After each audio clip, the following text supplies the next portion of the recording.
അതേ ഗാലറി, അതേ പുൽത്തകിടി. ആ മനുഷ്യൻ വീണ്ടും അവിടെ വരികയാണ് 10 വർഷങ്ങൾക്ക് ശേഷം. അന്ന് 2016 ജൂൺ 26 രാത്രി ഇതേ മെറ്റ്ലൈഫ് സ്റ്റേഡിയത്തിൽ കോപ്പ അമേരിക്ക സെന്റനാരിയോയുടെ ഫൈനൽ മത്സരം. അർജന്റീനയ്ക്ക് ചിലിയോട് ജയിക്കാനായില്ല. കളി പെനാൽറ്റി ഷൂട്ടൗട്ടിലേക്ക് അവരുടെ ഏറ്റവും പ്രഗത്ഭനായ താരം ലിയോ മെസ്സിക്ക് ഷൂട്ടൗട്ടിൽ പിഴച്ചു. ആ മനുഷ്യൻ കരഞ്ഞ് കലങ്ങി നിൽക്കുന്നതാണ് നമ്മൾ കാണുന്നത്.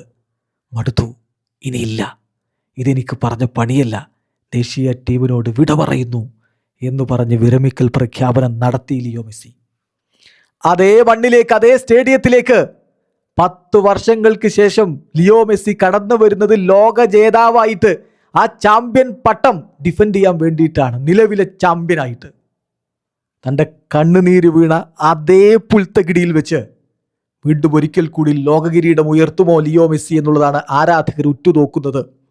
ഇന്ന് രാത്രി ഇന്ത്യൻ സമയം 12:30 ന്യൂജേഴ്സിയിലെ മെറ്റ്ലൈഫ് സ്റ്റേഡിയത്തിൽ പുൽനാമ്പുകൾക്ക് പോലും തീ പിടിക്കുമെന്ന കാര്യം ഉറപ്പാണ്. സ്പാനിഷ് ടീമിലെ ഓരോ താരവും സമ്മതിക്കുന്നുണ്ട് ലിയോ മെസ്സി ഗോട്ട് ആണ് എന്ന്. അത് വെറുതെ പറയുന്നതല്ല, അയാൾ കളിച്ച് നേടിയിട്ടുള്ള, എല്ലാവരെയും വിസ്മയിപ്പിച്ച് നേടിയിട്ടുള്ള ഒരു ബഹുമാനമാണ്.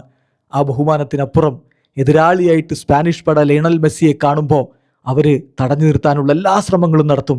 പക്ഷേ മെസ്സി ആ ശ്രമങ്ങളെല്ലാം പരാജയപ്പെടുത്തുമെന്നും തൻ്റെ കണ്ണുനീര് വീണ മണ്ണിൽ പുഞ്ചിരിയോടെ വിജയശ്രീലാളിതനായി നിൽക്കുമെന്നുമുള്ള പ്രതീക്ഷയിൽ ആരാധകർ കാത്തിരിപ്പാണ്.